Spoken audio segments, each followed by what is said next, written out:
Today's video is sponsored by Squarespace. Visit squarespace.com/BrendanVanson for more details. Okay, it's time for video number 2 from Patagonia 2024. I'm excited because we're heading into Torres Paine, which I can see, but you can't. You can only see my hotel room. And on today's episode, I'm testing out the new magnetic filter system by Nisi, the Swift System. I have some doubts about how I'm going to like it as I'm a grad filter aficionado. And yeah, I guess we'll see how things go.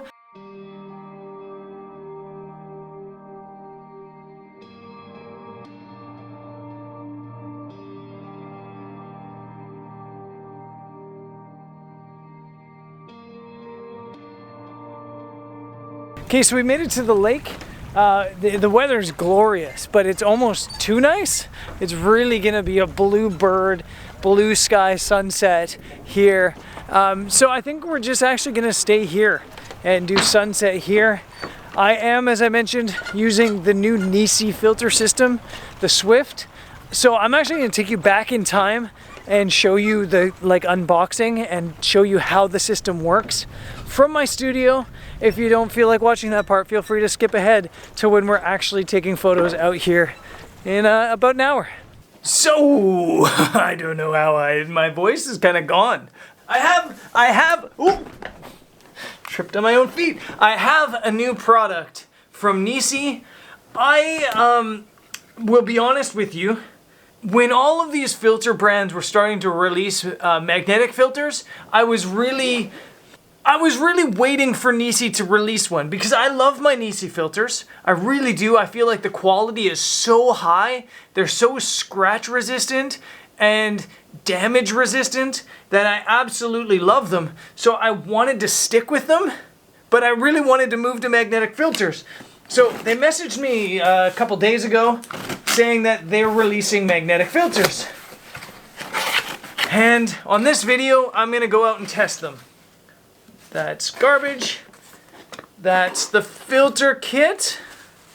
That's more paper. Sorry, I'm hesitating because I'm trying to remember what I was supposed to get. Okay, so this is the new filter system. It's called the Swift System. It's FSND. It's an FSND kit. I'm not sure what that means. But basically you have step-up rings and then you have magnetic filters in this box. So it says this kit comes with an 82mm ring, a 77mm ring, a 72mm ring, a 67mm ring, and then a 3-stop, a 6-stop, a 10-stop ND, and then a lens cap, which is really cool, and a pouch. Looks like some new branding from Nisi. That's really beautiful. The color is great. It's kind of like a gunmetal gray, I guess you would call that. There's a little filter pouch. In the past, I've clipped them onto a strap and I wear them around my neck.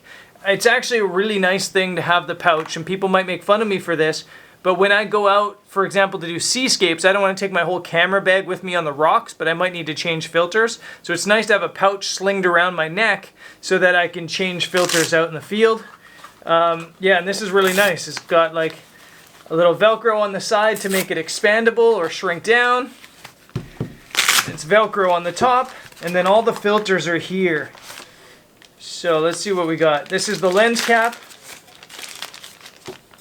It's black now. I actually really liked their other ones. I don't know if I have any around. The gray and yellow ones, I love them. Well, this is more clean, but it is what it is. This looks like another lens cap. Oh, I get it. The step-up ring's inside the lens cap. Okay, so let's take that off. For example, this is this looks like 77mm, a 77mm ring. So that's cool. Every one of the step-up rings comes with a different cap. One of the things that brands don't do that I really wish they did. I don't need a step-up ring from a 67, a 77, and an 87. I need, I think, 177 and 282s.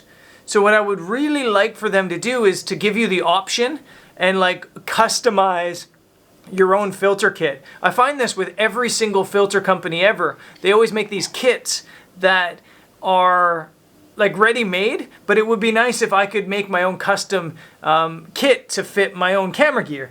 I think that would be really handy. So,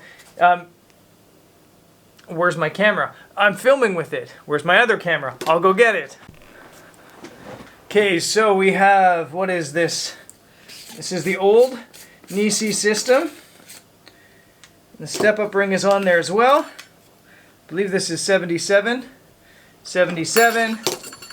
This is 77. So we're going to put this on here. It's got some sand in it. Screws on. One thing I'm noticing that I like is it's not super flush with the camera. Sometimes these things are so flush that they're hard to take off if you get them on too tight. I don't think that's going to be a problem with this. We have now filters. Oh, and the filters all have a cap too. That's great. Okay, so this filter says 3 stops, 0.9, Swift system. I'm assuming you just go like this and it sticks on. It's on. I mean, that's pretty simple. Let's take the cap off. One of the big reasons I was very scared about using magnetic filters is I was a little bit worried they would fall off if I bumped them. And I think, actually, you really have to tug on that to make it come off, but it's not uncomfortable to take off either. It feels like it's on pretty flush. Yeah, nice. Let's go take it out in the field and play with it.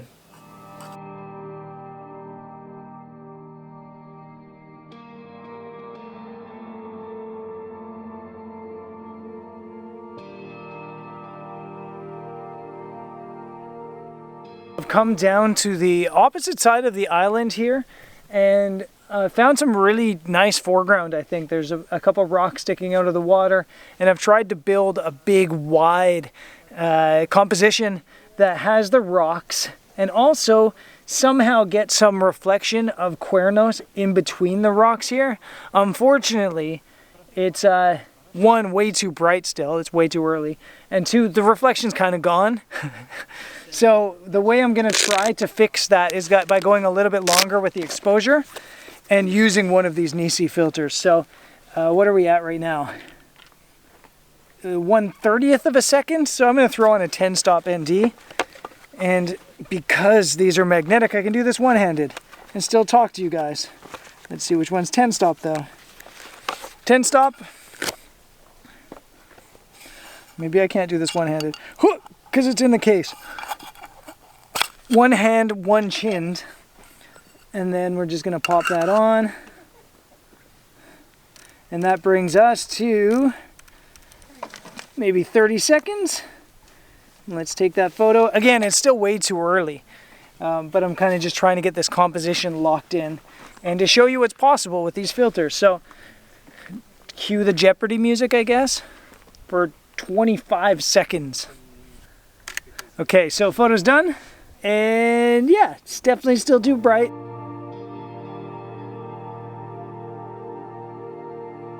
You get a little bit of that reflection-ness. It's more like shadow cast on the water. But I think the composition's overall pretty good. I think it's just maybe too wide. And yeah, the filter looks great. So let's kind of work on this and wait for the light to come down.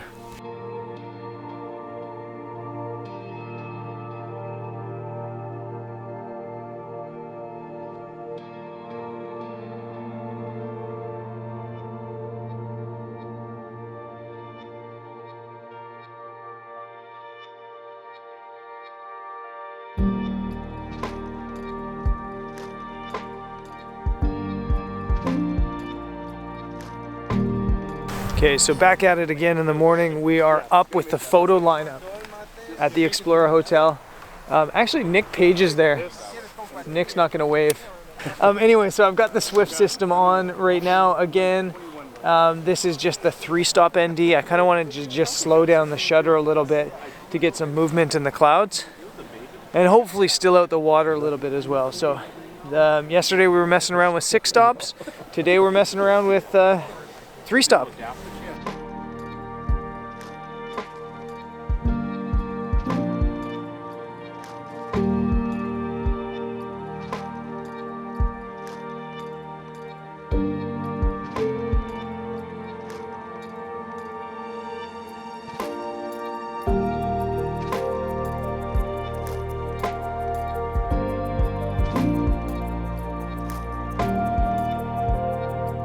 So we're having a pretty good time here in Patagonia so far.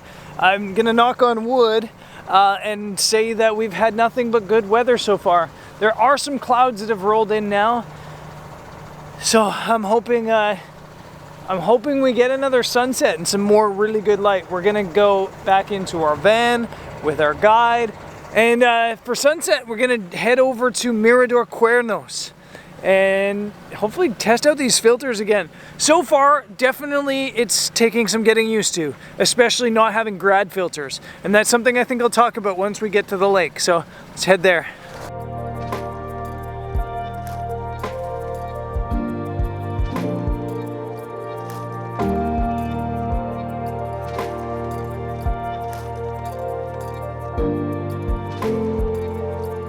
Okay, so we've come up to Mirador Cuernos. The light's not great, but it's still better than it would be if it was backlit.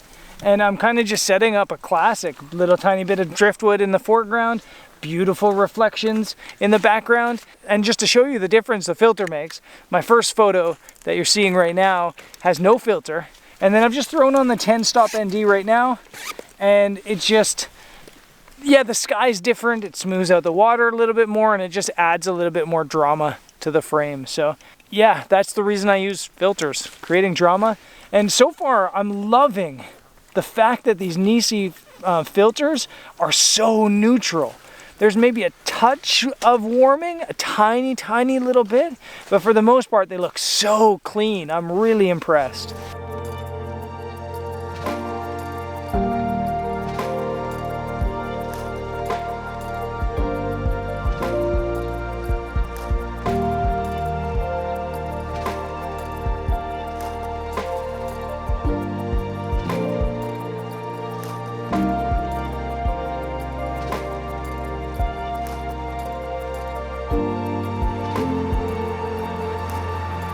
Okay, so yesterday I forgot to talk about the grad filter situation with filters. I think I'm definitely in the minority nowadays as one of the few people still using grad filters. The argument against them is that they're destructive.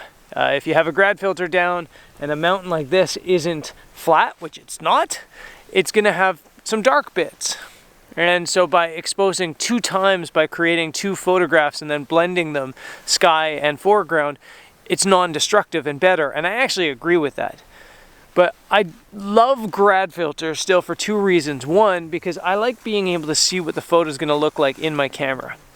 And the second reason is because long exposure to me is more than just about the long exposure in the foreground or the water, it's also about the sky. So, for example, in a frame like this, where I'm at f16, 30 seconds, for the foreground, I have a 30-second exposure for the foreground with a 6-stop ND.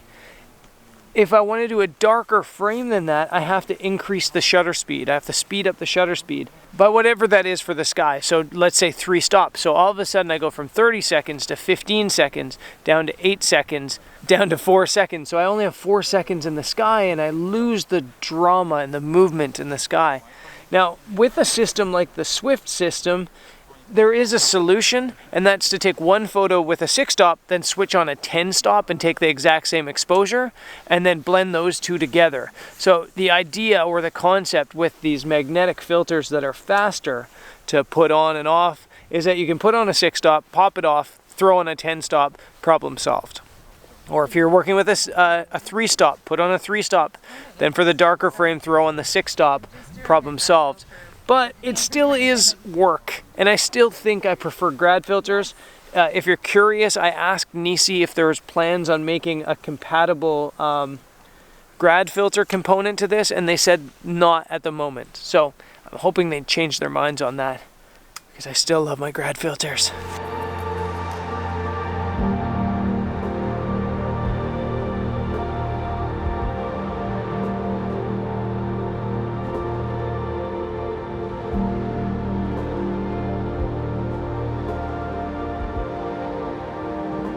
Okay, last photo of Torres del Paine, I think, on this trip. I'm actually outside the national park here. This is a spot I've never photographed, but it's this really cool view above the river that leads in towards the Cuernos. And again, I'm filtering with the new Nisi Swift system. I've got a 6-stop on now. And actually, this is one of the opposite situations that I was talking about earlier, in that actually I do want a shorter exposure on the clouds because they're so dramatic the way they are right now. I don't want them to move. I want them to be still. So in this situation, definitely bracketing is actually the better thing to do. In fact, even without this system, even if I had my grad system, I wouldn't be using a grad here because I would want the shorter exposure on the clouds to make sure I grab that that mood and the drama that's there. I don't need to create my own, it's already there.